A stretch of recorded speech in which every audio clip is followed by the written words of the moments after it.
ಕ್ರಿಸ್ತನ ನಾಮದಲ್ಲಿ ಎಲ್ಲ ನನ್ನ ಆತ್ಮೀಯ ಸಹೋದರ ಸಹೋದರಿಯರಿಗೂ ನನ್ನ ವಂದನೆಗಳನ್ನು ಅರ್ಪಿಸುತ್ತಾ, ದೇವರು ಕೊಟ್ಟಂತಹ ಈ ಸೇವೆಗಾಗಿಯೂ ಈ ಅವಕಾಶಕ್ಕಾಗಿಯೂ ದೇವರಿಗೆ ಕೃತಜ್ಞತೆಯನ್ನು ಸಲ್ಲಿಸುತ್ತಾ, ಮತ್ತೊಂದು ಹೊಸ ಸಂಚಿಕೆಗೆ ತಮ್ಮೆಲ್ಲರನ್ನು ಸ್ವಾಗತಿಸುತ್ತಾ, ನಮ್ಮ ಜೀವನಗಳಲ್ಲಿ ನಾವು ಯಾವಾಗ ದೇವರೊಂದಿಗೆ ನಡೆಯುತ್ತಾ ಇರ್ತೇವೋ ಹಾಗೂ ದೇವರ ಕೆಲಸಗಳಿಗೆ ಕೈ ಹಾಕಿ ಅದರಲ್ಲಿ ನಮ್ಮನ್ನೇ ನಾವು ಮರೆತು ಹೋಗುವಷ್ಟು ಮಗ್ನರಾಗಿದ್ದಾಗ, ಮತ್ತೊಂದು ಕಡೆ ಸೈತಾನನು ನಮ್ಮ ಕೆಲಸವನ್ನು ನಿಲ್ಲಿಸಲಿಕ್ಕೆ ಹಾಗೂ ದೇವರೊಂದಿಗೆ ನಡೆಯೋದನ್ನು ನಿಲ್ಲಿಸೋದಕ್ಕೆ ಶತಪ್ರಯತ್ನಗಳು ಮಾಡ್ತಾ ಇರ್ತಾನೆ. ಅದರಲ್ಲಿ ಒಂದು ಪ್ರಮುಖವಾದಂಥ ಪ್ರಯತ್ನವೇ ನಮಗೆ ಸಂಬಂಧಪಟ್ಟದನ್ನು ಕದ್ದುಕೊಂಡು ಹೋಗುವುದು. ಮುಖ್ಯವಾಗಿ ಸಮಯವನ್ನು ಕದೀತಾ ಇರ್ತಾನೆ. ಸಮಯ ದೇವರಿಗೆ ಕೊಡದ ಹಾಗೆ, ಸಮಯ ದೇವರ ಕಾರ್ಯಗಳು ಮಾಡದ ಹಾಗೆ ನಿಲ್ಲಿಸುವ ಪ್ರಯತ್ನ ಮಾಡ್ತಾ ಇರ್ತಾನೆ. ಅಥವಾ ಪ್ರಾರ್ಥನಾ ಜೀವನವನ್ನು, ವಾಕ್ಯ ಓದುವಂತಹ ಜೀವನವನ್ನು, ವಾಕ್ಯ ಧ್ಯಾನಿಸುವಂತಹ ಹಾಗೂ ಬೋಧಿಸುವಂತಹ ಜೀವನವನ್ನು ಕದ್ದುಕೊಳ್ತಾ ಇರ್ತಾನೆ. ಇದಕ್ಕೂ ನಾವು ಬಾಗದೇ ಇದ್ದಾಗ ನಮಗೆ ಸಂಬಂಧಪಟ್ಟಂಥ ಸಂಬಂಧಗಳನ್ನು, ಸ್ಥಾನಮಾನಗಳನ್ನು, ಪದವಿಗಳನ್ನು, ವಸ್ತುಗಳನ್ನು ಕದೀತಾನೆ. ಇವುಗಳನ್ನು ನಮ್ಮ ಜೀವನದಿಂದ ಕದ್ದುಕೊಳ್ಳುವುದು ಅವನ ಮುಖ್ಯ ಉದ್ದೇಶವಲ್ಲ. ಆದರೆ ಅವನ ಮುಖ್ಯ ಉದ್ದೇಶ ಇವುಗಳನ್ನು ಕದ್ದುಕೊಂಡ್ರೆ ಆವಾಗಾದರೂ ಇವರು ದೇವರ ಕೆಲಸವನ್ನು ಮರೆತು ಬಿಡ್ತಾರೆ, ನಿಲ್ಲಿಸಿಬಿಡ್ತಾರೆ. ದೇವರನ್ನು ಅವಾಗಾದರೂ ದೂಷಿಸಿ ದೇವರಿಗೆ ದೂರ ಆಗ್ತಾರೆ. ಹಾಗೂ ಇದನ್ನೆಲ್ಲ ಕದ್ದುಕೊಂಡ್ರೆ ದೇವರನ್ನು ಬಿಟ್ಟು ಬಿಡ್ತಾರೆ, ದೇವರ ಸಹವಾಸವನ್ನು ಬಿಟ್ಟು ಬಿಡ್ತಾರೆ. ನಾವು ಇಷ್ಟು ದಿನ ದೇವರ ಸೇವೆ ಮಾಡಿದ್ವಿ, ದೇವರ ಕೆಲಸ ಮಾಡಿದ್ವಿ, ಆದರೆ ದೇವರು ನಮಗೇನು ಮಾಡಿದರು ಅಂತ ಬೇಸತ್ತು ದೇವರಿಂದ ದೂರ ಹೋಗಬೇಕು ಅಂತಲೇ ಸೈತಾನನ ಮುಖ್ಯ ಟಾರ್ಗೆಟ್, ಸೈತಾನನ ಮುಖ್ಯ ಇಂಟೆನ್ಷನ್. ಆದ್ದರಿಂದಲೇ ಆತನ ಹತ್ರ ಇಲ್ಲ ಅಂತಲ್ಲ ನಮ್ಮ ಹತ್ರ ಕದ್ದುಕೊಳ್ಳೋದು. ಏನು ಕದ್ದರೆ ನಾವು ದೇವರಿಂದ ದೂರ ಆಗ್ತೀವಿ ಅಂತ ಸೈತಾನನಿಗೆ ಚೆನ್ನಾಗೇ ಗೊತ್ತು. ಅದನ್ನೇ ಕದೀತಾನೆ.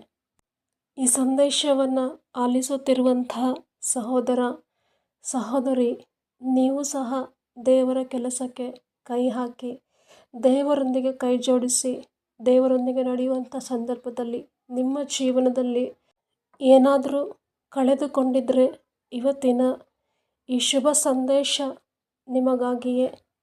ಹಾಗಾದರೆ ಇನ್ನೂ ತಡ ಮಾಡದೆ ಇವತ್ತಿನ ಚಿಕ್ಕ ಸಂದೇಶ ಭಾಗಕ್ಕೆ ನಾವು ಹೋಗೋಣವಾ?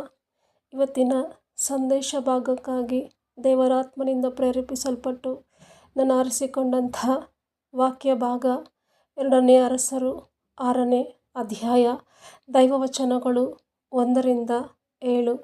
ಒಂದು ಸಲ ವಾಕ್ಯವನ್ನು ಆಲಿಸೋಣವಾ?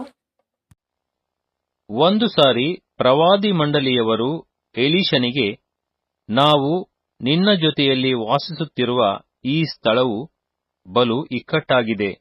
ಆದದರಿಂದ ನಾವು ಯೋರ್ದನಿಗೆ ಹೋಗಿ ಅಲ್ಲಿ ಪ್ರತಿಯೊಬ್ಬನೂ ಒಂದೊಂದು ತೊಲೆಯನ್ನು ಕಡಿದುಕೊಂಡು ಬಂದು ನಮಗೋಸ್ಕರ ಒಂದು ಮನೆಯನ್ನು ಮಾಡಿಕೊಳ್ಳೋಣ ಅಂದರು.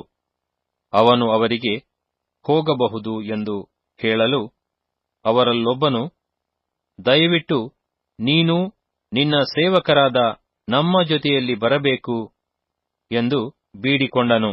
ಎಲೀಷನು ಬರುತ್ತೇನೆ ಎಂದು ಹೇಳಿ ಅವರೊಡನೆ ಹೊರಟನು. ಅವರು ಯೋರ್ದನನ್ನು ಮುಟ್ಟಿ ಮರಗಳನ್ನು ಕಡಿಯುತ್ತಿರುವಾಗ ಒಬ್ಬನ ಕೊಡಲಿಯು ಕಾವು ತಪ್ಪಿ ನೀರೊಳಗೆ ಬಿದ್ದಿತು. ಆದುದರಿಂದ ಅವನು, ಅಯ್ಯೋ ಸ್ವಾಮಿ, ನಾನು ಅದನ್ನು ಎರವಾಗಿ ತಂದಿದ್ದೆನು ಎಂದು ಕೂಗಿದನು. ದೇವರ ಮನುಷ್ಯನು ಅವನನ್ನು, ಅದು ಎಲ್ಲಿ ಬಿದ್ದಿತು ಎಂದು ಕೇಳಲು ಅದು ಬಿದ್ದ ಸ್ಥಳವನ್ನು ಅವನು ತೋರಿಸಿದನು. ಆಗ ದೇವರ ಮನುಷ್ಯನು ಮರದಿಂದ ಒಂದು ತುಂಡು ಕಟ್ಟಿಗೆಯನ್ನು ಕಡಿದು ಅಲ್ಲಿ ಹಾಕಿದನು. ಕೂಡಲೇ ಕೊಡಲಿಯು ತೇಲಾಡಿತು. ಎಲೀಷನು ಅದನ್ನು ತೆಗೆದುಕೋ ಎಂದು ಆಜ್ಞಾಪಿಸಲು ಆ ಮನುಷ್ಯನು ಕೈಚಾಚಿ ಅದನ್ನು ತೆಗೆದುಕೊಂಡನು. ಈ ಚಿಕ್ಕ ಘಟನೆಯನ್ನು ಆಧಾರ ಮಾಡಿಕೊಂಡು ದೇವರು ಕೊಡುವಂಥ ಚೊಕ್ಕ ಸಂದೇಶ ಇದಾಗಿದೆ. ದೇವರ ಕೆಲಸದಲ್ಲಿ ಕೈ ಹಾಕಿ ನಷ್ಟವಾದಂಥ ಸಂಗತಿ ಚರಿತ್ರೆಯಲ್ಲೇ ಇಲ್ಲ ಎಂಬುದಕ್ಕೆ ಈ ಚಿಕ್ಕ ಸಂದೇಶವೇ ಸಾದೃಶ್ಯವಾಗಿದೆ. ಈ ಸಂದೇಶದ ಎರಡನೆಯ ಅಂಶ, ದೇವರಿಗಾಗಿ, ದೇವರ ರಾಜ್ಯಕ್ಕಾಗಿ ನಾವು ನಿಂತಾಗ ಖಂಡಿತವಾಗಿ ದೇವರು ಸಹ ನಮಗಾಗಿ ನಿಂತುಕೊಳ್ಳುತ್ತಾರೆ. ಈ ಸಂದೇಶದ ಮೂರನೆಯ ಅಂಶ ಇದಾಗಿದೆ.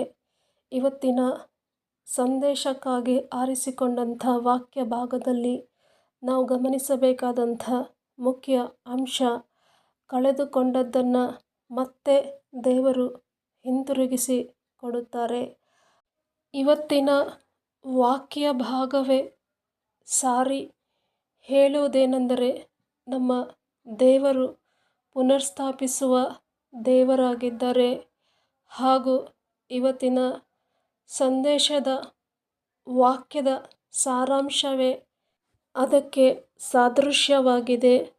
ಆದ್ದರಿಂದ ಸಹೋದರ, ಸಹೋದರಿ, ಇವತ್ತು ನೀವೇನಾದರೂ ನಿಮ್ಮ ಜೀವನದಲ್ಲಿ ಕಳೆದುಕೊಂಡಿದ್ದರೆ ಅದಕ್ಕೆ ವ್ಯಥೆಪಟ್ಟು ದೇವರಿಂದ ದೂರ ಹೋಗಬೇಡ್ರಿ. ಬದಲಾಗಿ ದೇವರಿಗೆ ಇನ್ನೂ ಹತ್ತಿರವಾಗಿ ಬನ್ನಿ. ನೀವು ಕಳೆದುಕೊಂಡದ್ದು ತನಗೆ ತಾನೇ ನಿಮ್ಮ ಜೀವನದಲ್ಲಿ ಬಂದು ಸೇರುತ್ತೆ. ಆದ್ದರಿಂದ ಸಹೋದರ, ಸಹೋದರಿ, ಅಂಜದೆ, ಅಳುಕದೆ, ಕೆಚ್ಚದೆಯಿಂದ ಮುಂದೆ ಸಾಗೋಣವ.